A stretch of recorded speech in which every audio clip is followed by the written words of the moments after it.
core faculty in the Department of Mind-Body Medicine. Just a quick little bit of background. She also holds a master's degree in mind-body medicine from Saybrook. She carries 2 certificates from Saybrook, Integrative Wellness Coaching and Integrative and Functional Nutrition. She has completed the training program through the Center for Mind-Body Medicine, and her academic journey has been marked by meaningful contributions to integrative health education, including co-founding Saybrook's Houston-based MBM satellite program and collaborating with her own collaboration with Baylor College of Medicine and the University of Texas McGovern. Welcome, Dr. McLain, speaking on the impact of mind-body skills training on medical students. Well, thank you so much, and it's really a pleasure to be here with you all, and thank you for the invitation, Dr. Moss, to be here. And this was exciting to dig back into my dissertation research.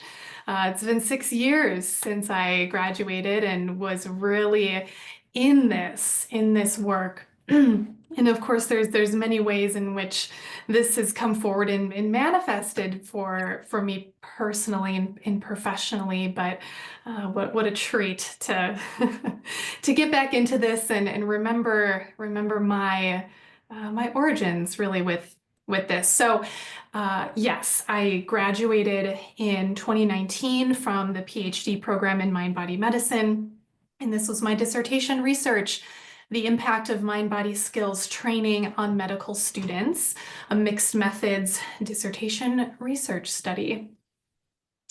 So just where we're going here, the roadmap, I'll speak to, of course, why this is important, why I became interested in this topic, and then identifying the huge gap in this particular field, and therefore how I birthed this idea and then ultimately this research, the purpose of it, my guiding research questions. I'll review the methodology briefly and then go into the findings and implications of this work and just round out with some concluding remarks on that.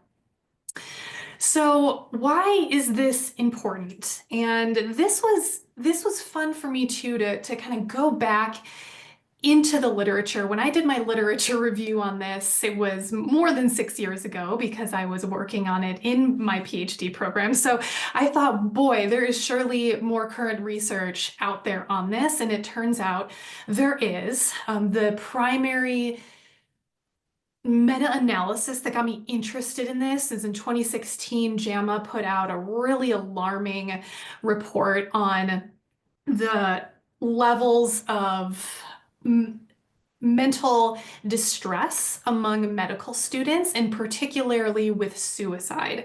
And so at the time, I was already working with, as Dr. Moss had stated, with 2 medical schools in the Houston area, Baylor College of Medicine and University of Texas McGovern. I was doing this work with their students. I was facilitating mind-body skills groups on a regular basis, working with their students, communicating with leadership, having this be a part of the wellness offerings at the medical schools. And I saw when this meta-analysis came out, oh boy, right? Like they were looking at this. They thought we have a problem here, right? And this is something that we already knew about, but then when the literature comes forward and is putting prevalence statistics to this, it does something to, we need to be talking about this clearly more.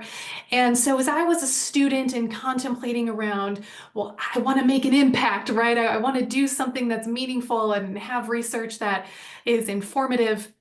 And I was looking into the world of, well, I want to inform healthcare. I want to create and kind of help integrative medicine come into the larger healthcare system. And I thought, what better way to do that than to work with the students who are learning to be doctors and training to be professionals in this space. So this is important, right? Because we see, like, we literally just even being in a medical institution or just talking with a medical student, we can see and hear, and the literature supports that there is a soaring mental distress issue here, and this still lives on. I was even looking, actually, there's been a number of meta-analyses that have come forward since this 2016 JAMA report further reporting on the prevalence of this, and in fact the statistics are they remain the same essentially. Like, this is still a problem. And so we know if this is unmanaged, right, if students are not managing this psychophysiological distress, that it has impact, right, that this leads to burnout. And we can see it. Students get to medical school and they're already burnt out, and this is not even the years of medical school they have ahead of them. And then it doesn't stop there. They have to go into residency.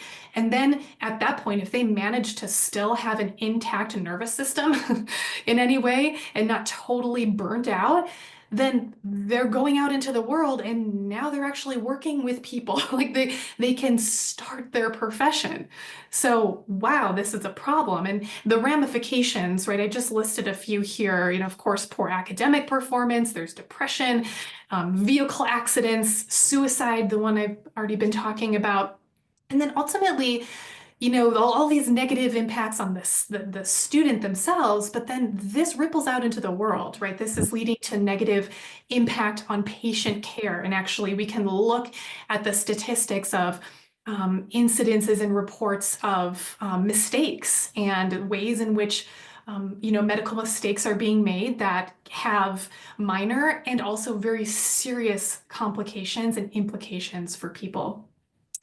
So medical students, we know that they are at a higher risk than their peers for mental distress. So 14.3% meet the criteria for moderate to severe depression. And then we have suicide rates and even depression rates as high as 76% amongst this population. And this is a worldwide issue. I looked at this too, like, is this just something we're experiencing in the US? It's not. This is across the globe that we see medical students are chronically stressed and burning out. And the leadership within the medical institutions, within the medical schools themselves, they know this, like, they see this. I mean, it's, oh yeah, I mean, our students are stressed, but there's this disconnect between, we know this, and what are we doing to support our students? And that's the gap. So I saw this massive gap of, like, well, you acknowledge this, but what are you doing? And so therein comes my idea to create a specific mind-body skills training program that met medical students where they are and with what they're needing in terms of stress management and self-care. There actually basically is none. I mean, these students are not equipped with these tools, right? They're learning so much about healthcare, but they're not learning these things that we're learning about here in a mind-body medicine program. So we see this too, even in the literature, with targeted mind-body medicine programs. And the value of this is educating on the importance of reducing and coping with physical, emotional, mental distress associated with specifically with medical school. And we see from the literature that these sort of programs, they are effective in the general population. There's lots of research out there, in fact, on different mind-body skills groups and mindfulness-based trainings for the general population. But I wanted to know, how about for medical students specifically? And so that's where I found, again, there's this gap. So there were many studies that were looking at specifically mindfulness-based trainings, even for medical student well-being, but there were very few that actually studied the effectiveness and the impact of a mind-body skills training. So where there's this, an umbrella term here of mindfulness-based interventions. So there's different types of interventions that fall into that. The one that I was specifically looking at was a mind-body skills training. I did my my training through the Center for Mind-Body Medicine in Washington, D.C., when they were associated with Saybrook at the time. So I became skilled in this particular way of holding group space, of working with particular modalities, the combination of didactic and experiential pieces of this. So that I was where this came from. And so that's specifically for medical students. And through my literature review process, I found that no studies at the time of my literature review and the production of this dissertation research, that there were no studies that were looking at the psychophysiological influence of the biomarker interleukin 6 and perceived stress through mind-body skills groups, specifically with medical students. And so I'll back up a moment. So interleukin 6 is an inflammatory cytokine biomarker. So we hear of other inflammatory biomarkers, right? Perhaps. And I was looking at interleukin 6 in particular. So the rationale behind this being, well, when we are stressed, we experience more inflammation in the body. And so my decision was to look at the biomarker interleukin 6 within a healthy, non-clinical population, because we see a lot of research around interleukin 6 with populations who have chronic inflammatory challenges like rheumatoid arthritis, for example. So I was also interested, another element of this was to see, well, can we see a change in that expression of interleukin 6 with a non-clinical, i.e. healthy population? So this is a way to see, to have that biological marker of like how stress is impacting the body. So the purpose here was I was looking to evaluate the impact of a 6-week mind-body skills training that I created on psychophysiological stress, on personal wellness, and academic goals that medical students had. And more specifically, I wanted to look at the feasibility, the acceptability, and the effectiveness or the impact of this relatively short-term mind-body skills training program that was, again, specifically designed for medical students. So my guiding research questions with this are, what effect did this training have on levels of perceived stress as measured by the Perceived Stress Scale 10? That was part of my quantitative measures. How did this training affect immune system response as measured by interleukin 6? Again, that inflammatory biomarker. And of course, we know that stress has a direct impact on the immune system. And then did students routinely apply the mind-body skills they were learning in this training outside of these group sessions? And then what were the perceived benefits of that? And also the challenges associated with practicing these various mind-body skills. So some of the qualitative and the quantitative in here. So my methodology was a convergent mixed methods design. I had 9 medical students who were randomly assigned to the mind-body skills group training or a waitlist control. And the intervention itself, so it was 6 weeks, and we met every single week for 90 minutes. So 6 weeks in total, 90-minute sessions, meeting once a week. And then the location for this was at the Institute for Spirituality and Health, which is located in Houston, Texas. And that may sound familiar to some of you because we've been involved with ISH, the Institute for Spirituality and Health, in a variety of ways, actually, because of my dissertation research. So that's fun to remember, actually, because I had established this relationship with this incredible institute in Houston, and it grew into a beautiful partnership between Saybrook and ISH. And so the data collection, so of course there was the 6 week the 6 week intervention, and I collected my data pre and post study. So I had 2 time points here where I was collecting the data, and the quantitative measures that I had here was the salivary interleukin 6.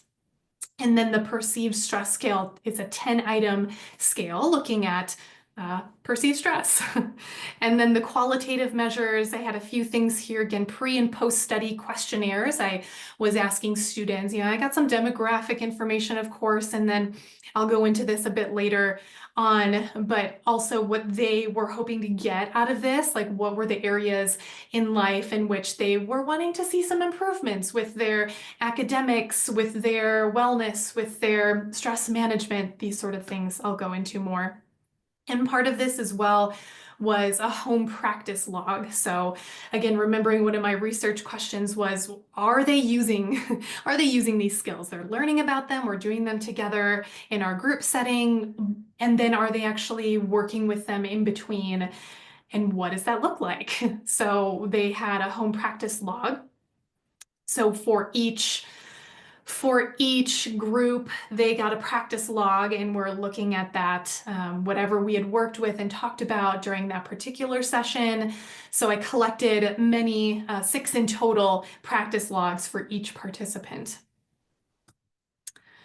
And here's just a few pictures of the students who participated, and all with the consent of their image being captured. But here we are in a room at the Institute for Spirituality and Health, and spending a little bit of time together. All right, so to speak about the participants, just who were these people who, aside from being medical students, is of course the population of focus here. So splitting this, I had randomly assigned students to the intervention group or the waitlist control group, and we just see the split here. I had 5 students in the mind body skills group, and then 4 students in the waitlist control group. And they were mostly first year medical students, and just the split of the percentage here. So mostly first year medical students, a little bit of a split between male and female, and then the ethnicity breakdown here as well.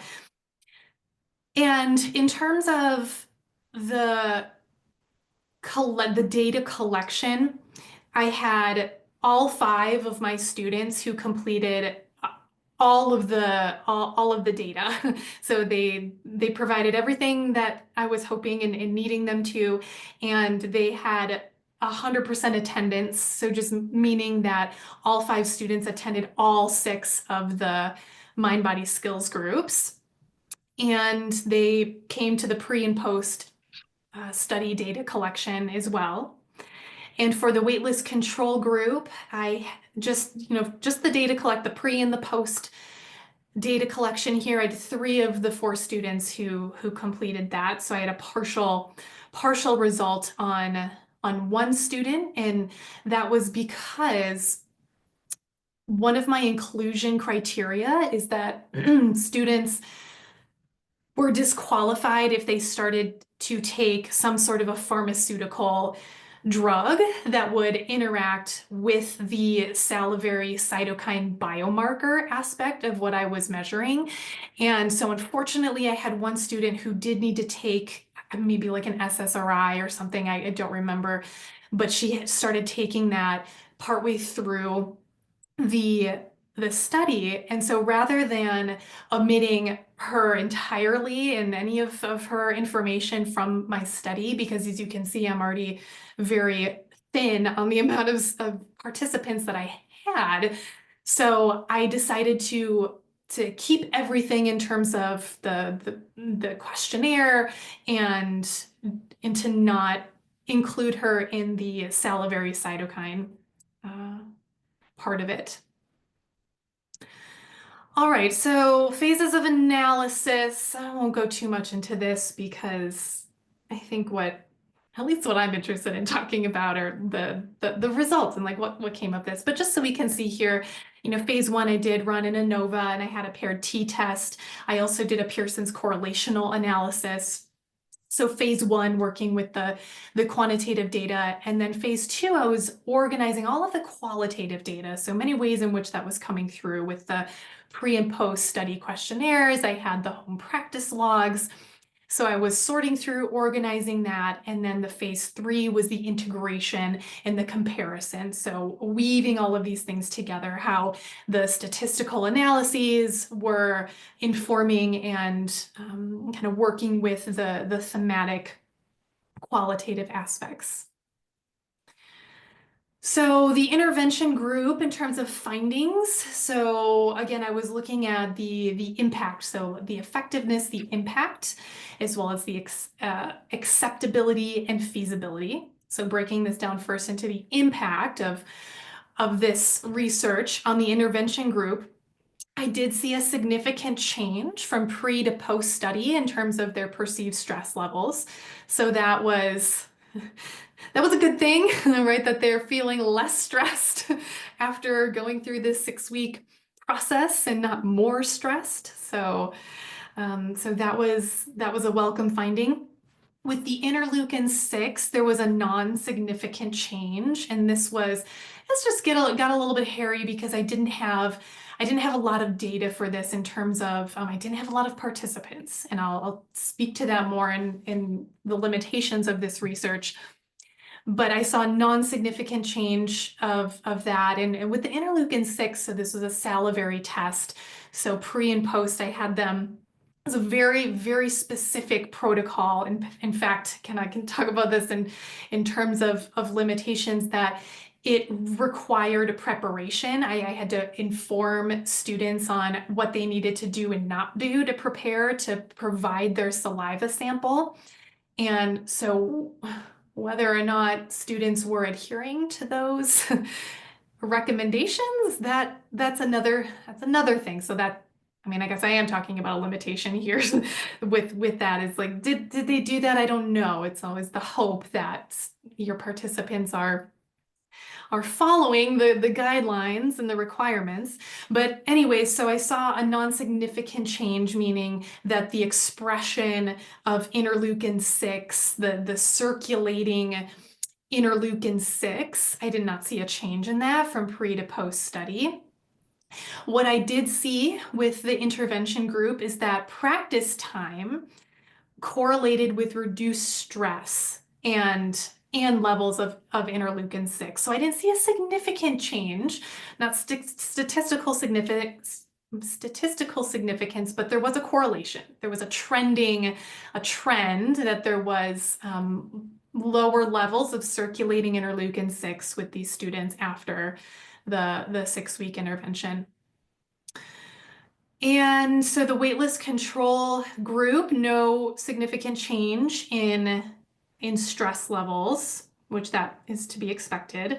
And then for the interleukin 6, I did not have enough data because I did have to admit I wasn't able to collect a partial sample for a student. And then if I'm remembering, there was at least one that was a non-detectable. They couldn't run the test on it. Again, there were very specific protocols through which this had to be collected and what students had to do. So this could have been mitigated if with a larger sample size. So all right, and so part of what I was looking at in terms of impact is the dimensions of wellness. So I wanted to see, so coming into it, and you'll see I have a pre and post. So I'm coming in, students, and I have the participants that, their IDs on the side here of who they are. And I wanted to see, okay, I have these different dimensions of wellness: intellectual, academic, social, physical, spiritual, occupational, career, emotional. And so I asked them before coming in, like, what were areas that they felt like they're kind of struggling with, that they would like to see some change. And then at the end of the study, I asked them, which of these areas do you feel like you saw an improvement, that you saw got better for you after we did all this together? And so we just see then in most of these that students, what they were wanting to improve, they did. And even in some, if we just look at ID 06, that this person was wanting improvements in intellectual and spiritual. So they got that. They said yes, and also social and physical and emotional. So I actually, whoa, all these other areas of wellness I feel better in as well. So just kind of looking through that, that's generally the case, that there's kind of meeting those areas in which they were wanting to feel improvement. And then there's some other areas that they thought got better as well. Let's see. So some qualitative findings here in terms of impact. So I was looking at in their home practice logs. So again, in between sessions, they go home and there's many things there. They're kind of telling me, okay, which ones are you practicing? And, what are some of the benefits of that? So I saw in terms of practice outcomes, these were some of the words that I was combing through of what came up the most out of their outcomes with the practice, as they were feeling a high frequency of stress management. Like this was really helping them manage their stress. They were feeling more calm and relaxed after working with these tools. An increase in mindfulness and feeling more focused and aware. So those were some of the primary outcomes that I was seeing students reporting on in their practice logs. And I wanted to pull out some of the actual qualitative or the anecdotal pieces here of what students were saying. So just relating to, again, I was interested in how is this impacting them academically? So one student had said, I was very frustrated and drained prior to meditation. I felt overwhelmed and had a very difficult time focusing on studying. Post-meditation, I feel more clear-headed and ready to continue studying. I noticed a significant increase in mood and energy. Amazing. Non-academic, doing this training helped me overcome stress and deal with it in a more patient manner. And then there were some unexpected revelations here too, where the student said, it's been a pleasure participating in this study. I have picked up meditating again and doing it more frequently than I expected. Also started journaling again, which I wasn't expecting to get out of this. So that was cool. Like there were things that they thought that they would come forward, and then, yeah, some unexpected results there too. So some more qualitative reports here for how this impacted students. Just to share, thank you so much for teaching this class and for spending so much time with us over the past 6 weeks.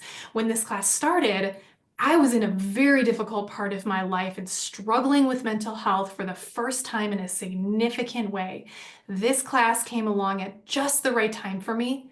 I feel like taking this time each week to focus on mental health and mindfulness has made such a big impact on my life, and I can feel a sense of calm seep out of me into the rest of my life. I think that this class has made such a difference for me, and I will miss it a lot. Another student said I seemed less bothered or able to handle small stressors of everyday life, work. I feel this last month has been more stressful because of life circumstances in comparison to the month prior to the study. Overall, I felt much more able to cope with these stressors. This was such a great experience. Thank you. So just hearing the gratitude and even seeing the impact, right? We're seeing and hearing the impact that this was having on students. So ultimately, just a few more on the side here about, I plan to continue meditating. I believe that practicing these mind-body skills will help me not just in my professional development, but in my personal life as well.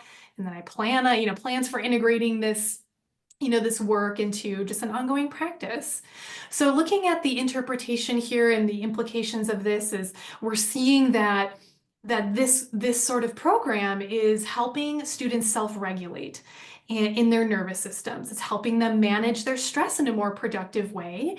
And then academically speaking, that it is leading to improvements there. And the home practice, we saw that this was effective too because it helped to lower perceived stress and enhance mindfulness. And the ongoing use of mind-body skills, we're seeing that. I was curious about that. Like, are they learning this and then just tossing it out, or are they actually continuing to work with these tools? And it turns out, yes. And using mind-body skills for stress management and relaxation, that was really the primary part that was shining through here. And just another piece here, the student said, doing this training helped me overcome stress and deal with it in a more patient manner, right? So really seeing some positive life changes. All right, findings on the acceptability. So I wanted to know, okay, I'm doing the, putting together this program. Is it acceptable with these students? Like, is it something that they that they even want, right? So I was looking at just here in terms of their motivations to participate. Just the numbers here of 5 were wanting self-improvement. 4 of them just generally I was interested. Some were wanting stress management, and one in particular was specifically looking for relaxation. I have over the variety of mind-body skills that we focused on. So in total, there were 14, I think, different practices that we worked with. And then in terms of when I was looking at their home practice log, I wanted to see which ones were being used the most, which ones were being mentioned and used the most. So that's what you see here. So mostly unspecified forms of meditation were the most frequently worked with, and then those that they actually named, the soft belly breathing, seemed pretty popular, and so on and so forth. Okay, so just pulling out an anecdote here of if I plan to continue meditating daily and give journaling a try. Both of these really helped me experience peace and joy. I believe that practicing these mind-body skills will help me not just in my professional development, but in my personal life. So seems accepted by these students.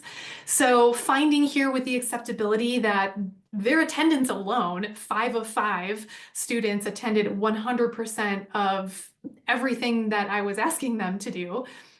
And it seems, at least among first-year medical students, that this was who were drawn to this, likely because they don't quite know what they're in for in terms of medical school, and they think, yeah, I have some time to give to this. And it seemed that all of the mind-body skills that I had presented to students were accepted in some way, and that the meditation-based practices seemed to be most preferred, and that the use of these skills for ongoing emotional self-regulation and for continued personal and professional development was kind of where it was at with these students. So I felt coming through this that overall, what these findings were showing me was that this is an acceptable training for this population.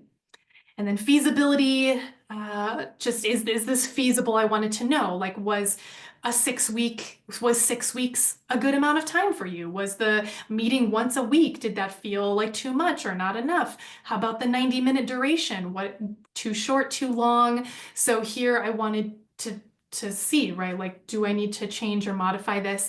And what came through for this basically for me was, nope, it was just right. Like, they thought it was just right the way that it was set up and presented to them. Yeah, so I think I've spoken to those other bits. And so here again, the completion with 5 of 5 students, and then the control, the 3 of the 4 completed that out. So it seems to me certainly that this training is both feasible and practical for students, and that timing was good, the frequency of it and the duration, all of that seemed to work well. Some implications here is that, I came away from this really looking at this going, okay, this 6-week mind body skills training, it does seem to be impactful for medical students. It's acceptable to them, it's feasible, and it clearly, some of the quantitative measures with perceived stress, that's showing a reduction in perceived stress. And then the qualitative reports that students were giving is like, wow, this really had positive impacts on the students in terms of their mental health and their wellness. This research is supportive also of recent findings in this area, and ultimately, that a psychophysiological prioritization within medical students really is so needed, and that we can foster well-being and a culture of health and wellness with our doctors to be that can not only impact their lives in terms of their mental health and physical health and well-being, but then can translate into how they're caring for patients. Study limitations, just super briefly, will speak to this. The time constraint, being a dissertation student, I wanted to run this study longer to gain more participants, but I did choose to end the study with 9 participants because I felt I could put together a quality dissertation with that. I had to disregard an interleukin-6 sample because of the reasons I mentioned. And so this is, recruitment is always challenging. I had done this particular 6-week group a number of times before and have had 12, 13 students participating. In fact, I've had a wait list, I've been maxed out on these groups. But when it comes to putting together your inclusion and exclusion criteria, all of a sudden it's like recruitment it just becomes a bit more challenging. So this study certainly was limited by the small sample size. And so ultimately really seeing from this, and of course using caution around generalizability because it is a small sample, but what we're seeing here with the data that I did collect is that there are health and wellness benefits to this 6-week mind-body skills training for medical students, and saw improvements in ability to manage stress, to take care of themselves. We saw students who felt more capable in their academics and also in emotional regulation. So this training to me seems very valuable. It's well accepted, it's beneficial, it's cost effective. It really costs nothing aside from the interleukin-6 samples, which there was a cost to run that. But without that, other than my time, and it's a very, very low cost option that seems to have high rewards for students. And at least at the time of the publication of this dissertation research, that this study was the very first of its kind to be looking at these dimensions of wellness with medical students and with these particular measures. So with that, open it up to questions, and I think I'll just stop sharing my screen so I can